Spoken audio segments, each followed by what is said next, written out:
Hello friends, कैसे हो? जी के 2020 यूट्यूब चैनल में आपका हार्दिक स्वागत है।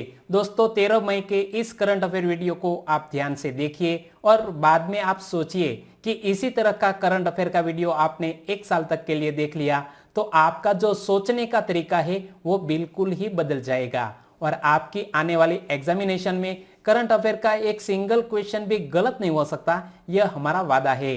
और हर वीडियो के लास्ट में मैं आपसे एक क्वेश्चन भी पूछूंगा जिसका आंसर आपको नीचे कमेंट बॉक्स में देना है। और आज के वीडियो के क्वेश्चन की पीडीएफ फाइल नीचे डिस्क्रिप्शन में लिंक मिल जाएगी, वहां से आप डाउनलोड कर सकते हैं, पढ़ सकते हैं। तो चलिए स्टार्ट करें पहले क्वेश्चन से। पहला क्वेश्चन, हाल ही में किस राज्य की सोहराय खोवर पेंटिंग को जीआई टैग दिया गया है? तो यहां आप देख सकते हैं इसी तरह दीवारों पर पेंटिंग की जाती है जिसका नाम है सोहराय खोवर पेंटिंग और यह की जाती है झारखंड में, यानी कि इस क्वेश्चन का सही आंसर है झारखंड। और बात करें इस सोहराय खोवर पेंटिंग की तो यहां आप देख सकते हैं तो यह पेंटिंग करने के लिए किसका यूज होता है? तो याद रखो, यह पेंटिंग में स्थानीय एवं प्राकृतिक रूप से विभिन्न रंगों की मिट्टी का उपयोग किया जाता है और खासकर फसल के मौसम एवं शादी समारोह के दौरान घर की दीवारों को चित्रित किया जाता है इस सोहराय खोवर पेंटिंग से। और यह स्थानीय आदिवासी महिलाओं द्वारा प्रचलित एक पारंपरिक एवं अनुष्ठानिक भित्ति कला है और यहाँ आप देख सकते हैं महिलाओं द्वारा यह पेंटिंग की जाती है और यह पेंटिंग मुख्य रूप से हजारीबाग जिले में ही प्रचलित है और यहाँ बहुत ही अच्छे समारोह में इस तरह घर को सजाया जाता है। और बात करते हैं झारखंड के, तो झारखंड से जुड़ा हुआ एक क्वेश्चन मैंने आपको कुछ दिन पहले ही बताया था कि पान मसाला को एक साल के लिए किसने बैन किया? एक साल तक के लिए झारखंड राज्य की सरकार ने पान मसाला को बैन किया है और तब भी मैंने आपको बताया था और भी एक क्वेश्चन झारखंड से जुड़ा हुआ सुर्खियों में था। वो क्वेश्चन क्या था कि हाल ही में सुर्खियों में रहा दलमा वन्यजीव अभयारण्य किस राज्य में स्थित है? दलमा वाइल्ड लाइफ सेंचुरी वो भी झारखंड राज्य में स्थित है। तो पहले तो यहाँ आप मैप में देखें कि यहाँ पर है झारखंड राज्य और झारखंड राज्य की कैपिटल का नाम क्या है? रांची। संपूर्ण भारत में वनों के अनुपात के क्षेत्र में झारखंड एक अग्रणी राज्य माना जाता है और बिहार के दक्षिणी हिस्से को विभाजित कर झारखंड राज्य का सृजन किया गया था। झारखंड की वर्तमान राज्यपाल कौन है? द्रौपदी मुर्मू। झारखंड के वर्तमान मुख्यमंत्री है हेमंत सोरेन। और झारखंड का गठन कब किया गया? 15 नवंबर 2000 को झारखंड राज्य का गठन किया गया। तो दोस्तों, एक क्वेश्चन से जो जुड़ी इंपॉर्टेंट बात थी वो मैं आपके सामने रख रहा हूं और एग्जामिनेशन के लिहाज से बहुत ही मोस्ट इंपोर्टेंट बात है वो भी मैं आपके सामने रख रहा हूं। तो आपको हमारा यह तरीका अच्छा लगता है तो लाइक करना मत भूलिएगा। दूसरा क्वेश्चन, हाल ही में सुर्खियों में रही टोडा जनजाति भारत की किस पहाड़ियों की एक चरवाहा जनजाति है? तो यहां आप देख सकते हैं और यह टोडा जनजाति की महिलाएं हैं और यहां हाल ही में यह क्वेश्चन सुर्खियों में आया है क्योंकि यहाँ की जो महिलाएं हैं वो अपने खास तरीके से कोविड-19 से निपटने के लिए मास्क बना रही है। तो देखिए, हाल ही में सुर्खियों में रही यह टोडा जनजाति भारत की नीलगिरी पहाड़ियों में पाई जाती है, यानी कि इस क्वेश्चन का सही आंसर है नीलगिरी। और यहाँ आप देख सकते हैं इसी तरह का मास्क बनाते हैं यह टोडा जनजाति के लोग। तो कोविड-19 के मद्देनजर नीलगिरी क्षेत्र के टोडा कारीगर लोगों को संक्रमण से बचाने के लिए मास्क बनाने में अपनी पारंपरिक कौशल का उपयोग कर रहे हैं। और जब बात करते हैं टोडा जनजाति की तो टोडा भाषा का संबंध द्रविडियन भाषा परिवार है, किंतु यह द्रविडियन भाषा परिवार में सबसे असामान्य एवं अलग है और ये लोग 3 से 7 सदस्यों के समूह में छोटे घरों वाली बस्तियों में रहते हैं नीलगिरी की पहाड़ियों में। और यहाँ इसी जनजाति से जुड़ी एक स्पेशल शॉल है जिसको जीआई टैग दिया गया है और यहाँ आप देख सकते हैं इस शॉल को पहने हुए इस महिला को। तो देखिए, इस जो शॉल है इसका नाम है टोडा कढ़ाई।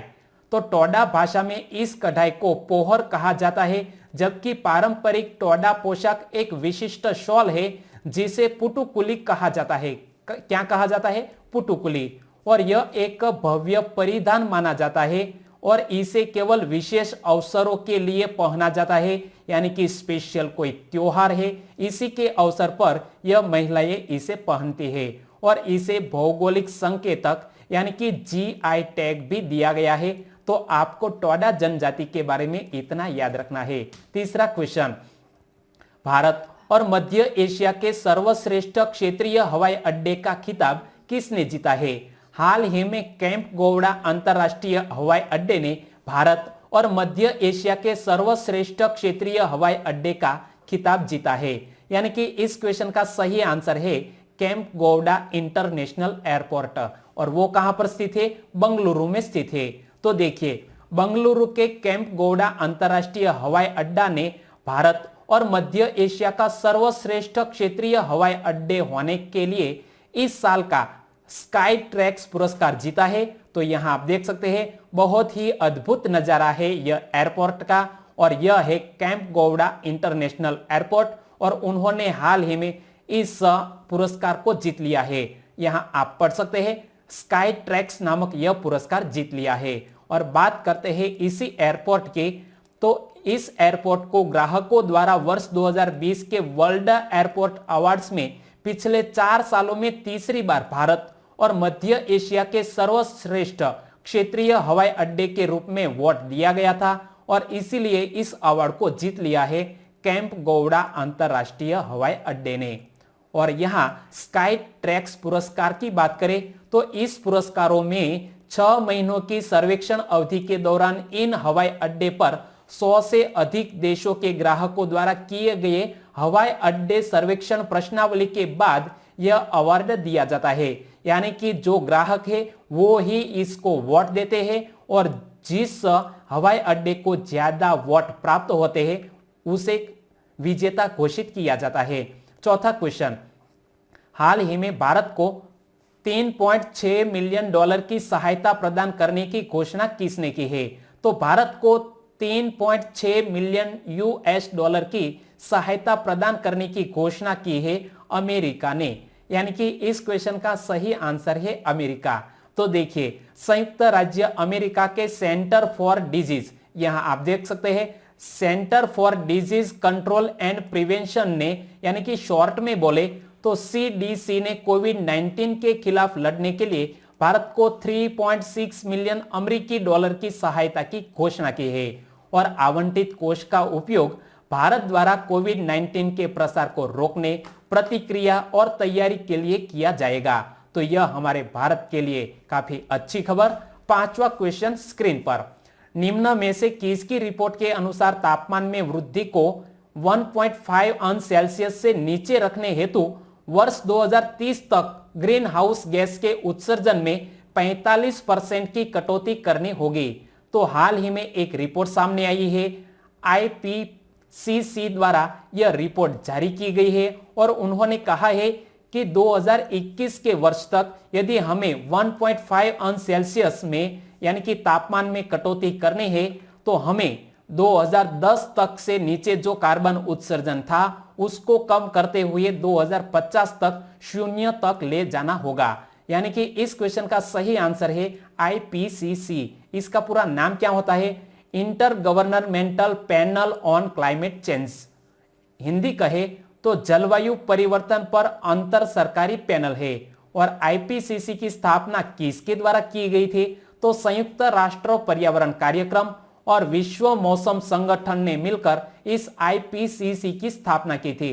कब की थी? वर्ष 1988 में। और IPCC का मुख्यालय कहां पर स्थित है? स्विट्जरलैंड के जिनीवा में स्थित है। और वर्तमान में IPCC के 195 सदस्य कंट्री है, यह बात भी आप याद रख लीजिए। छठा क्वेश्चन, दूध में पानी मिलाने के बाद प्रोटीन की मात्रा को संतुलित करने के लिए दूध में क्या मिलाया जाता है? तो यहां आप देख सकते हैं दूध में मिलाया जाता है मेलेमाइन और प्रोटीन की मात्रा को संतुलित करने के लिए। यानी कि इस क्वेश्चन का सही आंसर है मेलेमाइन। तो पहले तो हम इस मेलेमाइन के बारे में जान ले।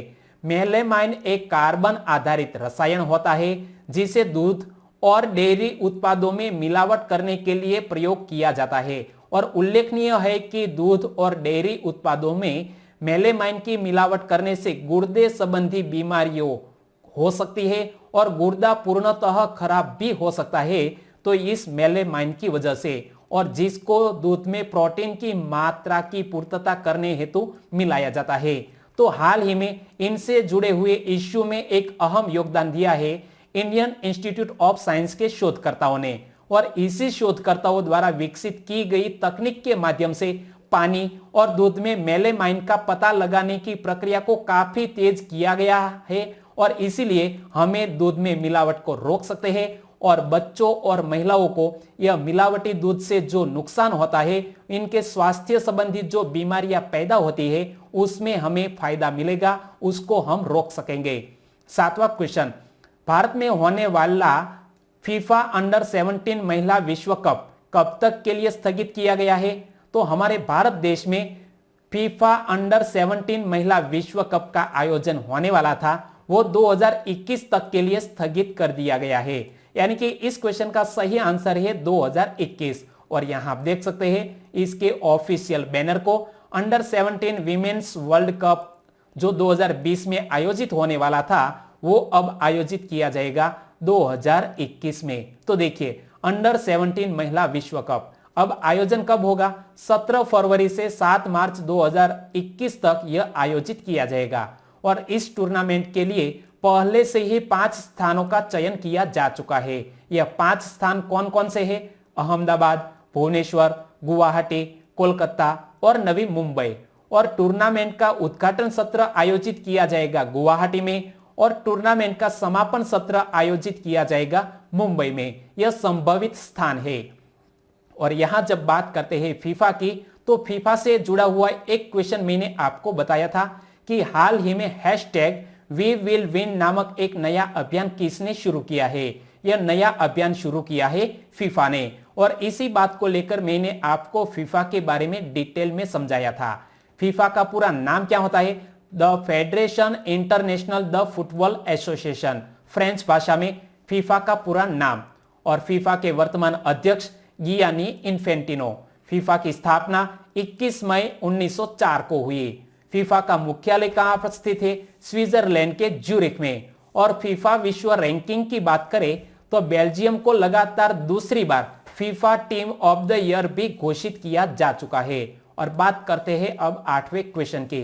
शफीक अंसारी निम्न में से किस टीवी कार्यक्रम में निभाए अपने किरदारों के लिए काफी प्रसिद्ध थे?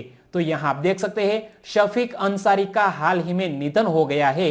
वो क्राइम पेट्रोल में किए गए अपने किरदारों के लिए काफी प्रचलित थे, और इसीलिए इस क्वेश्चन का सही आंसर है क्राइम पेट्रोल। तो देखिए, शफीक अंसारी एक जाने माने टीवी कलाकार थे।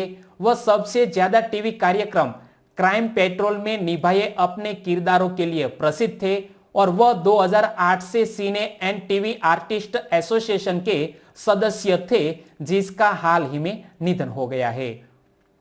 और शफीक अंसारी अमिताभ बच्चन और हेमा मालिनी की साल 2003 में आई फिल्म बागबान के पटकथा लेखकों में से एक थे शफीक अंसारी। और यहां आप देख सकते हैं यह बागबान फिल्म 2003 में आई और काफी हिट रही थी, और इसमें अहम किरदार निभाए थे अमिताभ बच्चन, हेमा मालिनी, यहां सलमान खान और महिमा चौधरी ने इसमें काफी अहम किरदार निभाए थे। 9वां क्वेश्चन, हाल ही में रेमी डी ग्रेगोरियो पर 4 साल का प्रतिबंध लगाया गया, वे कौन थे? तो ग्रेमी डी ग्रेगोरियो, उन पर 4 साल का जो प्रतिबंध लगाया गया है वो एक साइकिलिस्ट थे। उन पर हाल ही में 4 साल का प्रतिबंध लगा दिया गया है। यानी कि इस क्वेश्चन का सही आंसर है साइकिलिस्ट। तो देखिए, रेमी डी ग्रेगोरियो एक फ्रेंच साइकिलिस्ट है, यहां आप इमेज में देख सकते हैं। और इंटरनेशनल साइकिलिंग यूनियन द्वारा French cyclist Remy de Gregorio पर प्रतिबंधित blood boosting hormone EPO erythropoietin का सेवन करने के लिए 4 साल का प्रतिबंध लगा दिया गया है। और इसीलिए इस खिलाड़ी किस इवेंट से जुड़ा है वो आपको याद रखना है। और यहां जब प्रतिबंध लगाया है इंटरनेशनल साइकिलिंग यूनियन ने। तो इसका गठन 14 अप्रैल 1900 को हुआ, यानी कि आज से तकरीबन 120 साल पहले इस इंटरनेशनल साइकिलिंग यूनियन का गठन किया गया है और इसका मुख्यालय स्विट्जरलैंड के आइगल में स्थित है। इंटरनेशनल साइकिलिंग यूनियन के अध्यक्ष कौन है? डेविड लेपर्टिंगएंट। नाम थोड़ा डिफिकल्ट है, यहां एक बार आप फिर से पढ़ लीजिएगा। और यूसीआई का पूरा नाम यूनियन साइकिलिस्ट इंटरनेशनल। और अब बात करते हैं 10वें क्वेश्चन की। हाल ही में आत्मनिर्भर भारत अभियान की घोषणा किसने की है? हमारे प्रधानमंत्री नरेंद्र भाई मोदी ने हाल ही में आत्मनिर्भर भारत अभियान की घोषणा की है। तो देखिए 12 मई 2020 को प्रधानमंत्री नरेंद्र भाई मोदी ने एक नई योजना की घोषणा की जिसका नाम है आत्मनिर्भर भारत अभियान। और नई योजना के तहत 20 लाख करोड़ के पैकेज की घोषणा की गई है और यह आर्थिक पैकेज जीडीपी का 10% है और यह पैकेज स्थानीय बाजारों और आपूर्ति श्रृंखला को मजबूत करने पर केंद्रित होगा, जिसकी घोषणा की है हमारे प्रधानमंत्री ने। तो हमारे प्रधानमंत्री का जन्म 17 सितंबर 1950 को गुजरात के वडनगर में हुआ और वो हमारे भारत देश के 14वें प्रधानमंत्री है और वे वाराणसी से सांसद है और वे भारत के प्रधानमंत्री पद पर आसीन होने वाले स्वतंत्र भारत में जन्मे प्रथम व्यक्ति भी है और इससे पूर्व वे गुजरात राज्य के 14वें मुख्यमंत्री भी रहे थे और वो हमारे इस वक्त के 14वें प्रधानमंत्री भी है। तो इतना आपको याद रखना है। 11वां क्वेश्चन, निम्न में से किसके अध्ययन अनुसार आने वाले समय में मलेरिया, टीबी और एड्स के मामलों में वृद्धि होगी? तो पूरे विश्व का ध्यान हाल ही में कोविड-19 के संक्रमण को रोकने पर है और इसीलिए वर्ल्ड हेल्थ ऑर्गेनाइजेशन ने अंदाजा लगाया है, एक अध्ययन किया है और इनके अनुसार आने वाले समय में मलेरिया, टीबी और एड्स के मामलों में वृद्धि होगी। यानी कि इस क्वेश्चन का सही आंसर है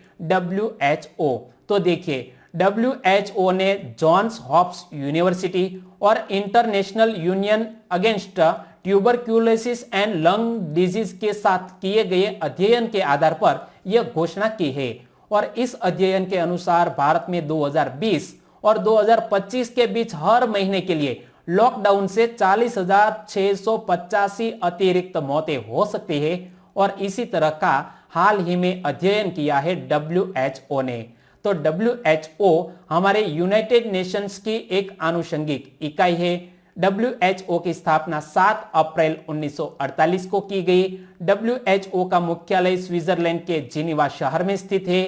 WHO के प्रमुख टेड्रोस अधनोम घेब्रेयेसस, जो यहां आप इमेज में देख सकते हैं, और WHO का भारत भी एक सदस्य देश है और WHO का भारत में हेडक्वार्टर नई दिल्ली में स्थित है। तो यह बात भी आप याद रख लीजिए। 12वां क्वेश्चन, हाल ही में मनमीत सिंह का निधन हो गया, वे किस खेल से जुड़े थे? मनमीत सिंह वो एक बहुत ही जाने माने टेबल टेनिस प्लेयर थे जिसका हाल ही में निधन हो गया है। तो यहां आप देख सकते हैं मनमीत सिंह को। तो पूर्व राष्ट्रीय टेबल टेनिस चैंपियन मनमीत सिंह वालिया का कनाडा के मॉन्ट्रियल में निधन हो गया। वह पिछले साल से लगभग 2 साल से ALS यानी कि एमियोट्रोफिक लेटरल स्क्लेरोसिस से पीड़ित थे और वह 58 वर्ष के थे, जिसका हाल ही में निधन हो गया है। 13वां क्वेश्चन, एसोचैम द्वारा भारत और किस देश के बीच वर्चुअल कॉन्फ्रेंस का आयोजन किया गया?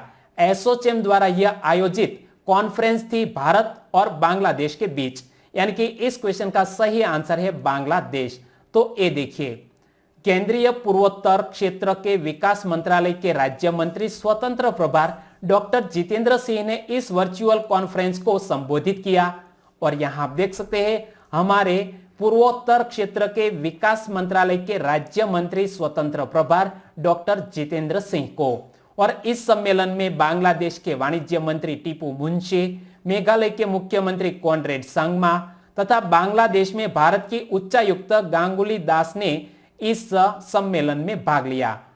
और यहां जब यह आयोजन किया गया है एसोचैम के द्वारा, तो यह क्या है? प्रमुख उद्योग चैम्बर है एसोचैम और इसका पूरा नाम होता है the associated chambers of commerce and industry of India. और इसके वर्तमान प्रेसिडेंट कौन है? बालकृष्ण गोयनका। और सेक्रेटरी जनरल है दीपक सूद, जो यहां आप इमेज में देख सकते हैं। और यह आयोजन किया गया है बांग्लादेश के साथ। तो बात करते हैं बांग्लादेश की। यहां तो आप मैप में देखिए, पश्चिम बंगाल से बिल्कुल ही सटा हुआ यह बांग्लादेश और बे ऑफ बंगाल के तट पर स्थित है यह बांग्लादेश, जिसके कैपिटल का नाम है ढाका, करेंसी का नाम है टका। बांग्लादेश की वर्तमान प्रधानमंत्री है शेख हसीना, शेख मुजीबुर रहमान की बेटी है। और बांग्लादेश के वर्तमान राष्ट्रपति कौन है? अब्दुल हामिद। और बांग्लादेश से जुड़ा हुआ एक और क्वेश्चन करंट अफेयर में था कि बांग्लादेश का राष्ट्रीय नारा अब क्या होगा? जय बांग्ला, जो बांग्लादेश का अब राष्ट्रीय नारा होगा। और अब हम बात करते हैं पिछले वीडियो के क्वेश्चन की।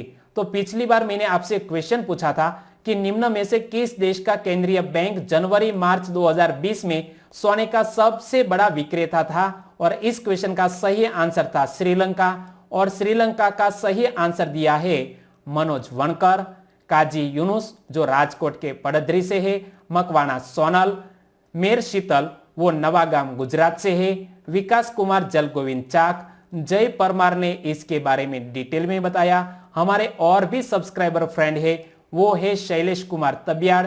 उनकी एक खास बात यह है कि वो हमेशा पूरे सेंटेंस में यह आंसर लिखते हैं। तो शैलेश कुमार तबियाड़ आपको बहुत बहुत अभिनंदन। और वाला जया वो भी नवागाम गुजरात से है। उन्होंने श्रीलंका की कैपिटल जो जयवर्धन है पूरे कोट्टे है एडमिनिस्ट्रेटिव कैपिटल, और कोलंबो कॉमर्शियल कैपिटल उसके बारे में भी बताया। और श्रीलंका के प्रधानमंत्री महिंदा राजपक्षे और राष्ट्रपति है गोटाबाया राजपक्षे। तो वाला जया ने इसके बारे में डिटेल में लिखा है। और आज के वीडियो का क्वेश्चन ये रहा स्क्रीन पर। एफआईआर आपके द्वार योजना किसने शुरू की है? यहाँ 4 स्टेट के नाम आपकी स्क्रीन पर है और उसी में से आपको चॉइस करना है कि एफआईआर आपके द्वार योजना किस राज्य की सरकार ने लॉन्च की है। और आंसर देना है नीचे कमेंट बॉक्स में। तो दोस्तों आंसर देना मत भूलिएगा। और इसी तरह के वीडियो आपने देख लिए तो आपका जो सोचने का तरीका है वो बिल्कुल ही बदल जाएगा, यह हमारा वादा है। कल फिर मिलेंगे नए करंट अफेयर के साथ। तब तक के लिए टेक केयर एंड जय हिंद।